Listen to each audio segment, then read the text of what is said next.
Hello everyone, स्वागत आहे तुमचं आपल्या यूट्यूब चॅनलमध्ये।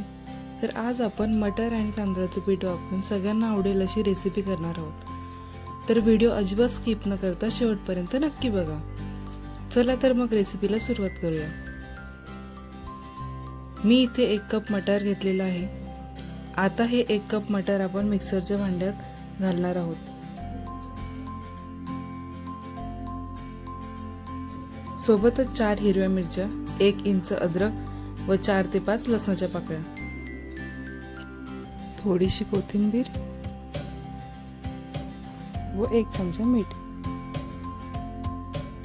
हे सर्व घालून मिक्सरला एकदम बारीक फिरवून वाटून घ्यायचं आहे। वाटत असताना थोडंसं पाणी वापरलं होतं आणि एकदम बारीक पेस्ट झाली पाहिजे असं वाटून घ्यायचं आहे। तर आता गॅस चालू करून कढई किंवा पॅन ठेवून त्यामध्ये 3 चमचे तेल टाकायचं आहे व आपण तयार केलेली मटारची पेस्ट घालायची आहे।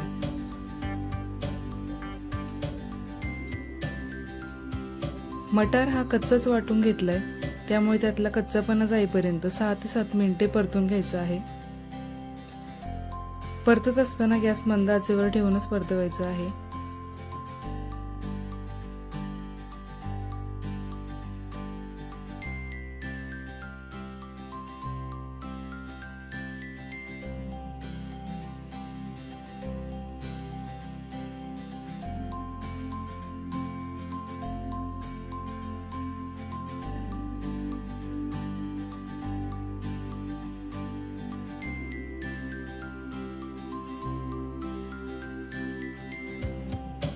बघा आता 6 ते 7 मिनिटे झाले आहेत। यामधला कच्चापणाही नाहीसा झालाय। आता ह्याच स्टेजला आपल्याला यामध्ये 1 कप पाणी घालायचं आहे व चांगले मिक्स करून घ्यायचे आहे। मिक्स करताना मात्र मटरच्या काही गाठी झाल्या असतील तर त्या आपल्याला फोडून घ्यायच्या आहेत। हे बघा अशा प्रकारे।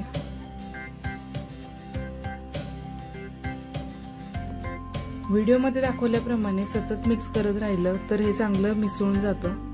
आता आपल्याला पाण्याला छान उकळी येऊन द्यायची आहे। आपण मटरची पेस्ट करताना मीठाचा वापर केला होता, त्यामुळे आता मीठ घालायचं नाहीये। आता या पाण्याला छान उकळी आलेली आहे, तर आता यामध्ये तांदळाचं पीठ घालायचं आहे। मी इथे 1 कप तांदळाचं पीठ घालून मिक्स करत आहे। मी इथे 1 कप पाणी वापरलं होतं, त्यामुळे मी 1च कप पीठ वापरत आहे। याचाच अर्थ तुम्ही जेवढे पाणी वापरता त्याच प्रमाणात तांदळाचं पीठ वापरायचं आहे। पीठ मात्र चाळून घ्यायचं आहे। आता हे सर्व चांगलं मिक्स करून घ्यायचं आहे।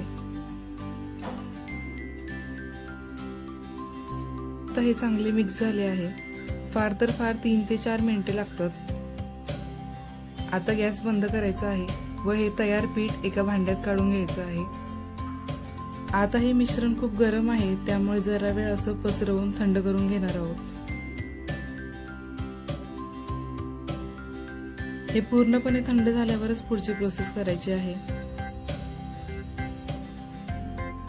पाहू शकता आता हे पीठ पूर्णपणे थंड झालेलं आहे।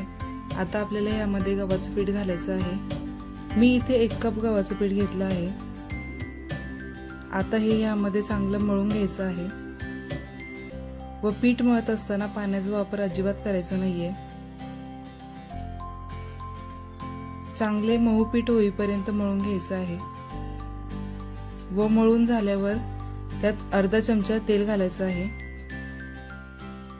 यामध्ये तांदळाचं पीठ असल्यामुळे जास्त मळावं लागतं, तेव्हाच त्याला छान अशी बाइंडिंग येते।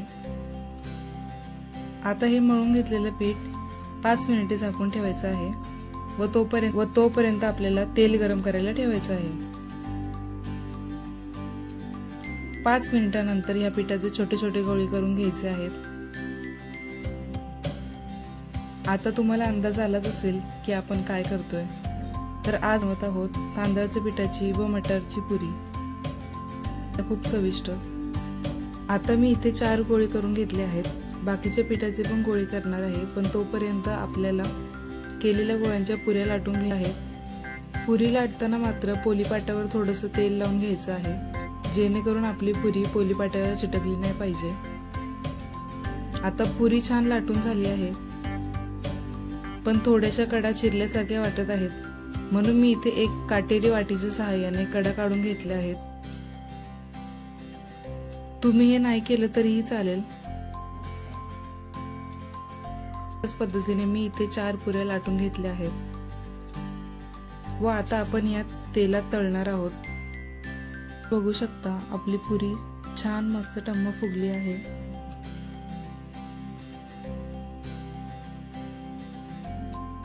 आता दुसरी बाजू ही तशीच तळून घ्यायची आहे.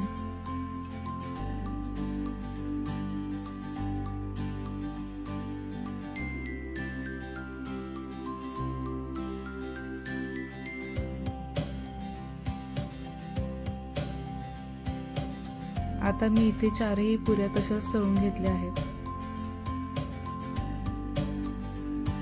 पाहू शकता तुम्ही एकसारख्या आपल्या 4ही पुऱ्या टम्म फुगल्या आहेत.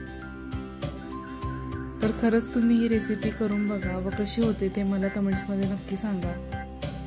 व अजूनही आपल्या चॅनलला सबस्क्राईब केलं नसेल तर नक्की सबस्क्राईब करा व सोबतच बेल आयकॉन प्रेस करायला विसरू नका, म्हणजे तुम्हाला अशाच नवनवीन रेसिपी पाहायला मिळतील. पुन्हा भेटूया अशाच नवीन रेसिपी सोबत. तोपर्यंत धन्यवाद.